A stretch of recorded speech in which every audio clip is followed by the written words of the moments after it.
Bismillahirrahmanirrahim. Assalamualaikum warahmatullahi wabarakatuh.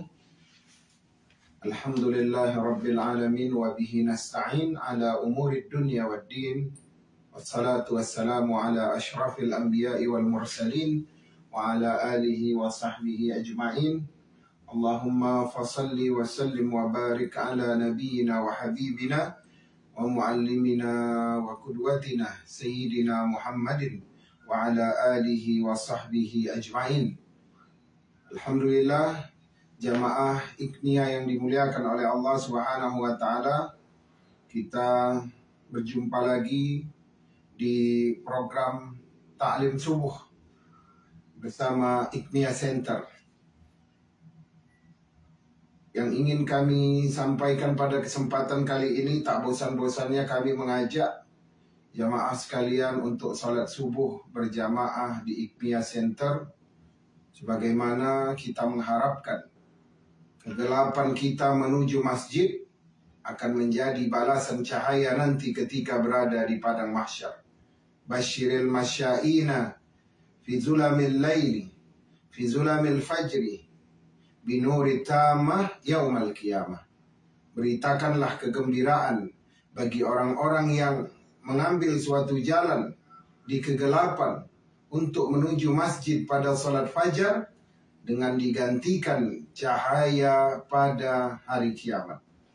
Maka marilah kita ramaikan masjid sebagaimana kemarin kita harapkan, agar malaikat yang menjaga pintu masjid, malaikat yang menjaga mimbar masjid mencatat nama-nama kita di dalam buku catatannya, sehingga kelak mungkin salat subuh berjamaah itulah yang akan menjadi penyelamat kita di hadapan Allah kelak.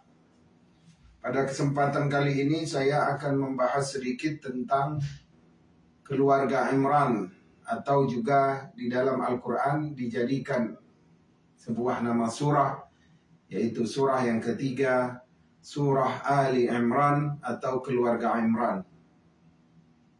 Sebelumnya ingin saya sampaikan bahwa ketika Al-Quran mengambil nama manusia menjadi nama surahnya di dalam Al-Quran, berarti ada yang something spesial pada nama tersebut.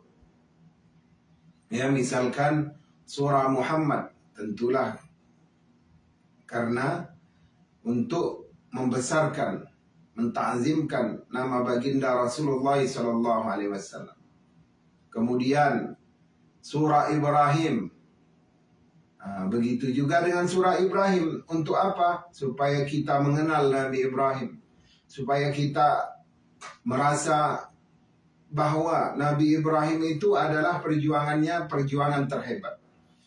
Seluruh cobaan hidup yang diberikan kepada manusia terlebih dahulu sudah dirasakan oleh Nabi Ibrahim alaihissalam.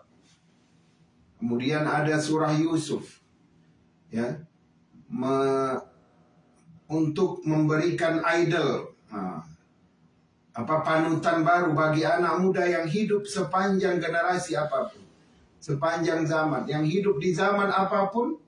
Kalau ingin menjadi pemuda, maka contoh kepemudaan ada pada diri Yusuf. Kesucian jiwa, kesucian raga yang terjaga karena keimanan kepada Allah.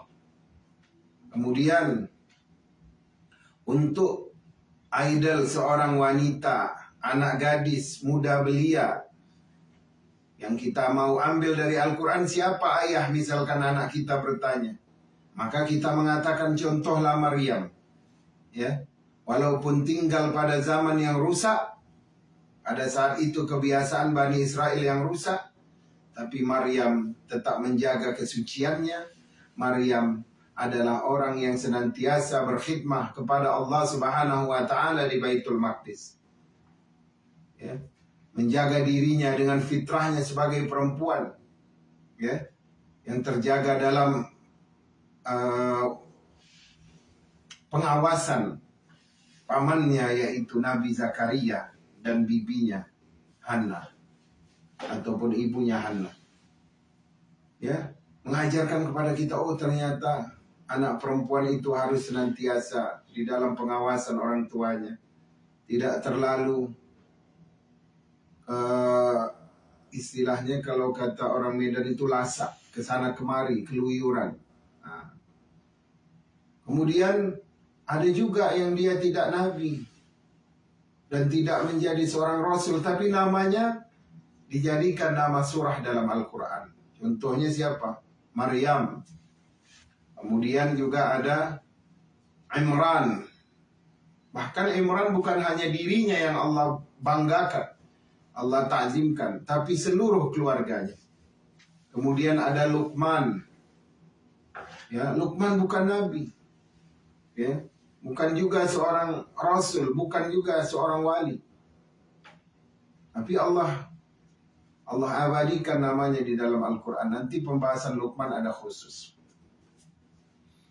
Jadi kalau Allah sudah memerintahkan Jibril turunkan ayat ini, katakan kepada Muhammad bahwa ayat ini diletakkan di dalam surah ini. Nama surahnya ini.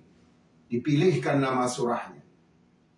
Dan mungkin orang-orang tersebut datang ya, ribuan tahun yang lalu. Ya, yang sama sekali ketika Rasulullah itu tidak hadir pada masa itu, cerita itu. Tapi Allah abadikan namanya sebagai pelajaran bagi baginda Nabi dan sebagai kurikulum pembelajaran bagi kita, orang-orang yang menerima Al-Quran. Jamaah salat subuh di rumah masing-masing tentunya ya, yang dimuliakan oleh Allah Subhanahu wa Ta'ala, atau di masjid yang berada di komplek terdekatnya. Mengenai Ali Imran atau keluarga Imran, ini adalah merupakan surah ketiga di dalam Al-Quran. Kemudian di dalam Ali Imran juga Allah mengatakan, Bismillahirrahmanirrahim, Inna Allah astafa Adam wa Nuha wa ala Ibrahim wa ala Imran ala alamin. Sesungguhnya Allah telah memilih Adam dan Nuh, kemudian keluarga Ibrahim dan keluarga Imran atas sekalian alam. Jadi ada 4 ya, yang terbaik di atas di dunia, yang di atas dunia. Yang pertama, Inna Allah astafa Adam, Allah yang memilih Adam. Wa Nuhan, dan Nuh, tidak disebutkan nama keluarganya. Wa ala Ibrahim, dan Allah memilih keluarga Ibrahim. Wa ala Imran, dan keluarga Imran atas kalian alam. Jadi kalau ada keluarga terbaik ya, untuk versi Al-Quran, setelah keluarga baginda Nabi Muhammad SAW adalah keluarga Nabi Ibrahim, kemudian keluarga Imran. Kalau dari segi pribadi syakhsiyah person, itu adalah Nabi Adam dan Nabi Nuh. Nah, ini adalah menunjukkan bahwasanya the good father itu seperti Nabi Adam, seperti Nabi Nuh. Sebaik-baik keluarga itu yang dicontohkan Al-Quran adalah keluarga Ibrahim, keluarga Imran. Ya. Dan kalau kita lihat pemilihan nama surah di dalam Al-Quran, itu semuanya terkait dengan keluarga. Ya, keluarga. Kalau dia keluarganya memberikan suatu sumbangsi yang dahsyat terhadap ketauhidan, terhadap dakwah, maka ya, keluarga tersebut akan dipuji-puji di dalam Al-Quran. Apalagi Al-Quran sering mengingatkan kita untuk kembali kepada keluarga. Ya, ya ayyuhalladzina amanu qu anfusakum wa ahlikum nara. Wahai sekalian orang-orang yang beriman, jagalah diri kalian dan keluarga kalian dari api neraka. Ya, jagalah diri kalian dan keluarga kalian dari api neraka. Ya, yang bahan bakarnya an-nas wal hijarah, yang bahan bakarnya itu adalah manusia, yaitu orang kafir, orang musyrik, orang munafik, dan batu-batu. Jadi apapun kegiatan kita, apapun rutinitas kita, ya, tujuannya tetap untuk menjaga diri kita dan keluarga kita dari api neraka. Adapun caranya itu berbeda-beda. Mungkin di Indonesia caranya berbeda. Di Amerika menjaga keluarga agar tetap bertauhid, beriman kepada Allah, ya, menjalankan syariat Islam, caranya berbeda. Mungkin kalau di Indonesia, ya, dia butuh pesantren. Kalau di Amerika dia butuh masjid, dia butuh komunitas yang mensupport. Kemudian dia juga butuh imam, butuh majelis taklim, butuh seorang guru yang mengajarkan Al-Quran, yang mengajarkan fikih, halal haram. Tapi kalau di Indonesia misalkan kita bisa masukkan dia ke sekolah mengaji sore, atau bisa kita masukkan dia ke pesantren 1 tahun, 2 tahun. Nah, jadi berbeda-beda. Intinya, ya, tujuannya sama-sama menyelamatkan diri dan keluarga dari api neraka, dimanapun tempatnya.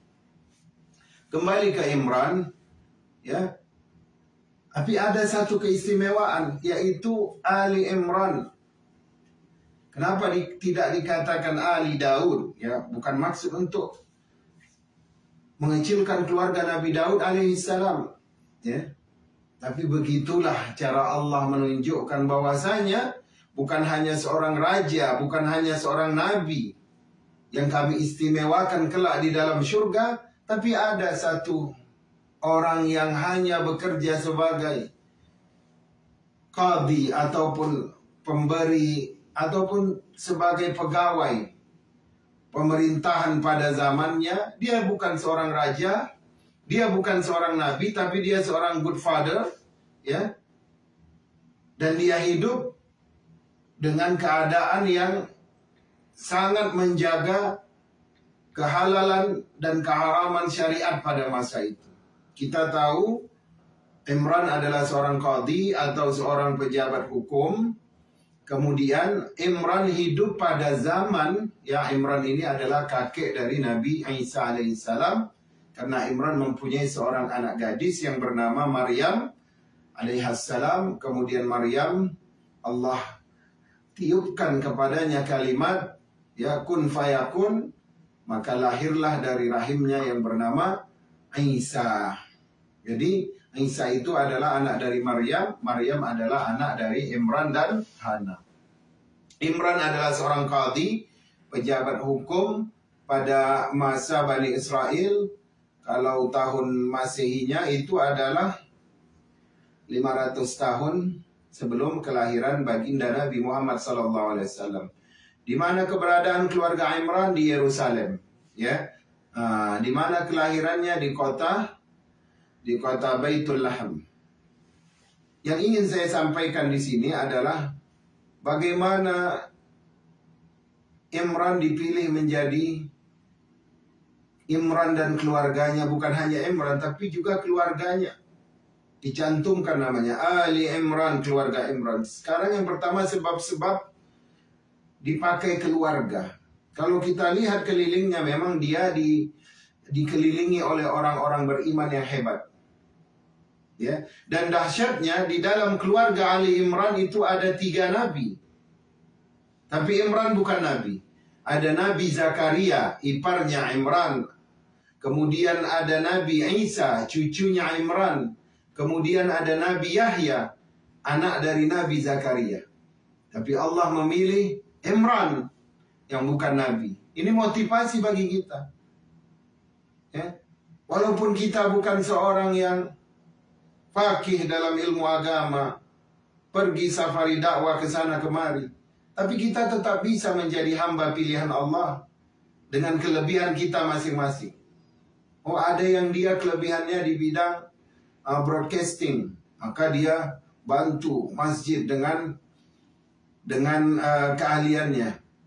Oh, ada dia yang ahlinya human resourcing, ya, dia tahu mencari mana orang-orang yang berbakat untuk membantu program-program masjid.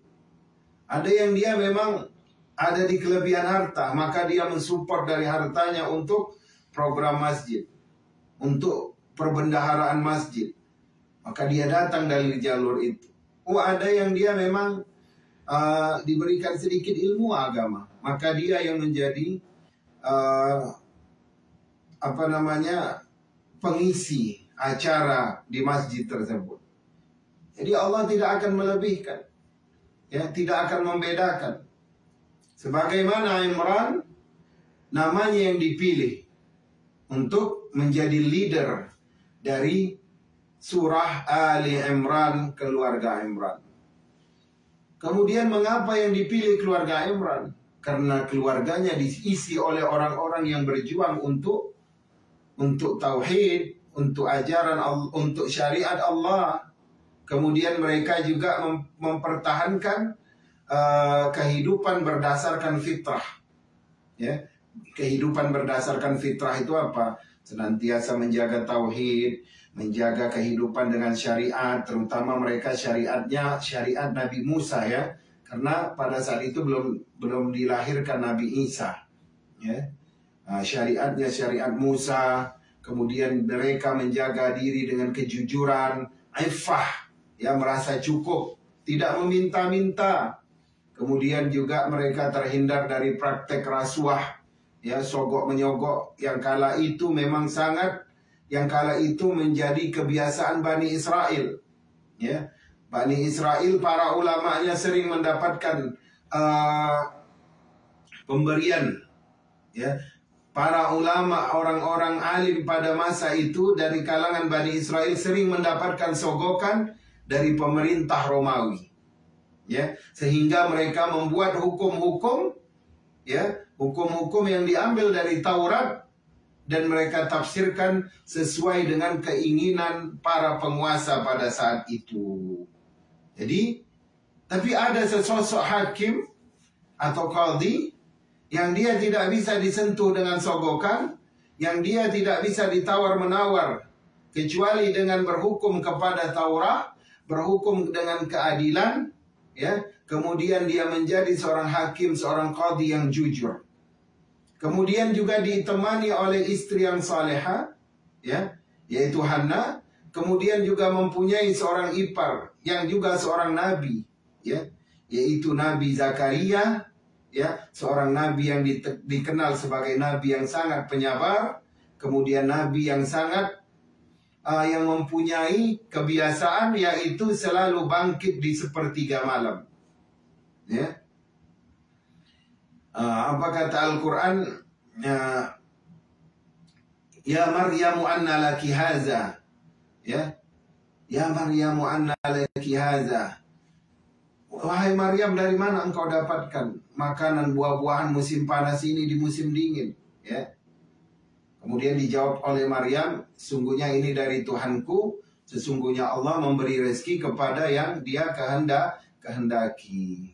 Kemudian ketika malaikat memanggil, ya, Nabi Zakaria yang sedang berdoa di mihrabnya, ya, kemudian, ya Zakaria, wahai Zakaria, sesungguhnya Allah akan memberikan berita gembira kepadamu bahwa engkau akan diberikan seorang anak laki-laki, ya. Penantian yang panjang, bahkan istri Nabi Zakaria itu sudah berputus asa, ya, karena dirinya mandul.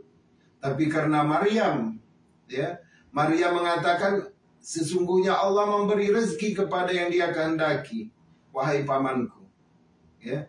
Maka Nabi Zakaria mengencangkan doanya.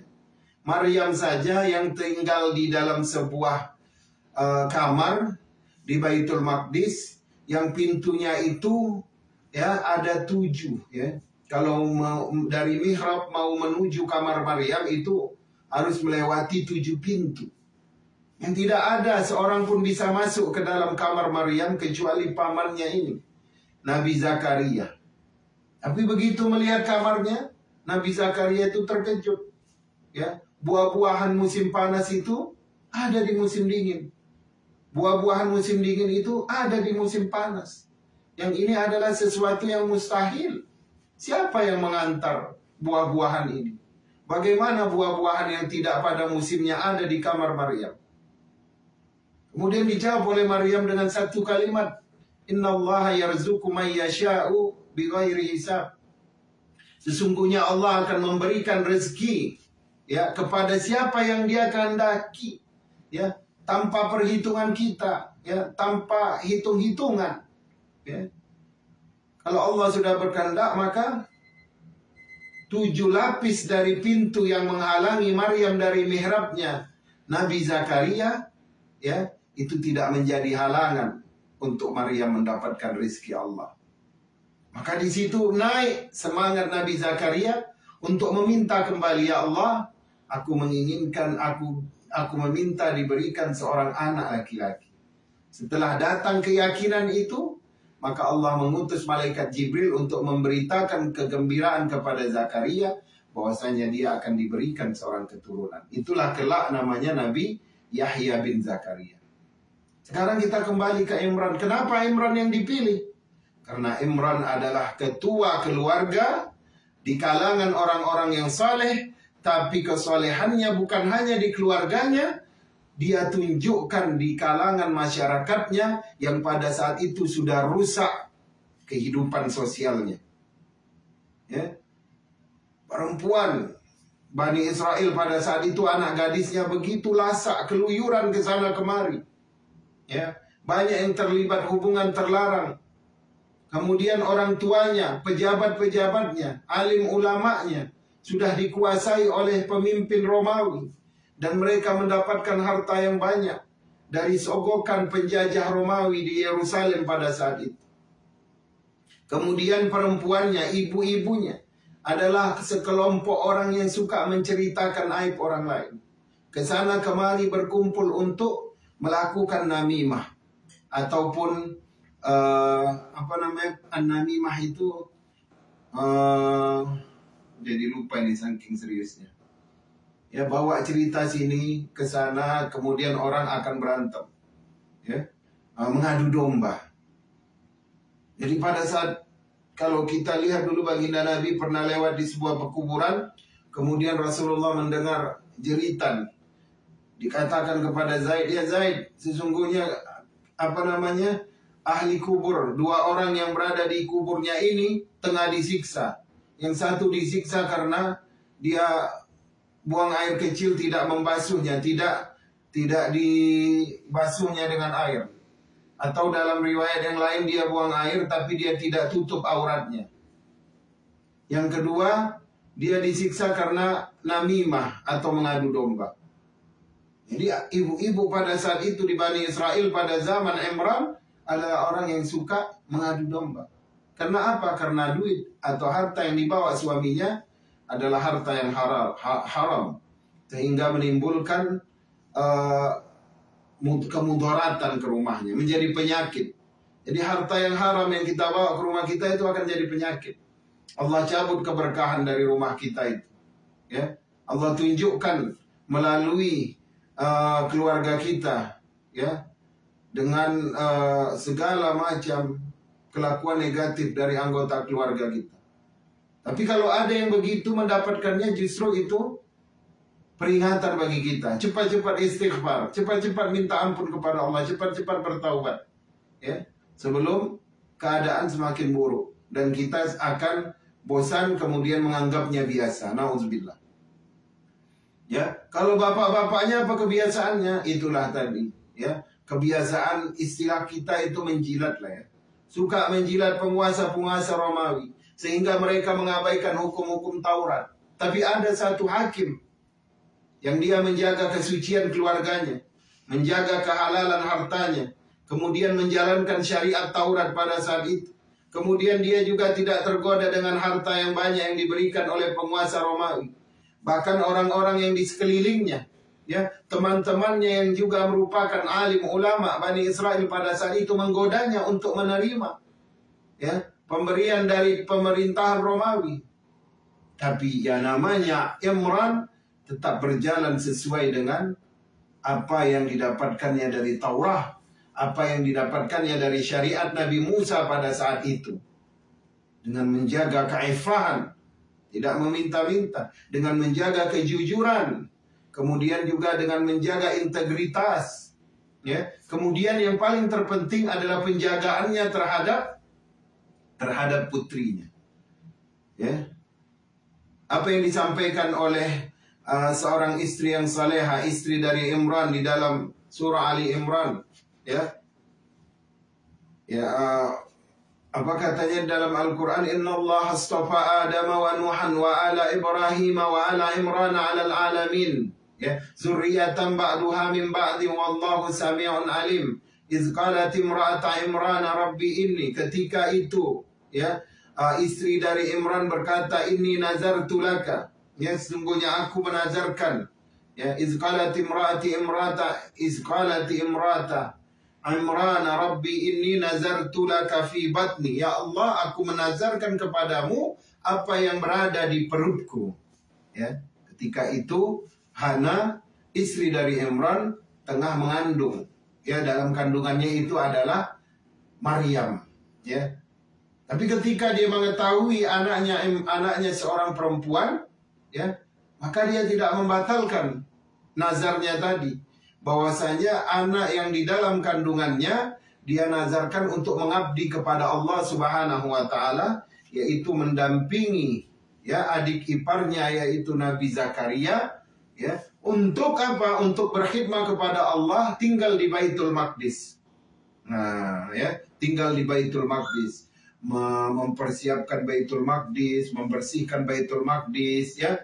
Kemudian berzikir, belajar dengan pamannya yang seorang nabi, belajar tentang hukum-hukum di dalam Taurat, belajar syariatnya Nabi Musa alaihissalam, ya. Tapi ketika yang dia lihat lahir adalah anak perempuan, apakah mundur niatnya untuk menazarkan anak tadi? Tentu tidak, ya.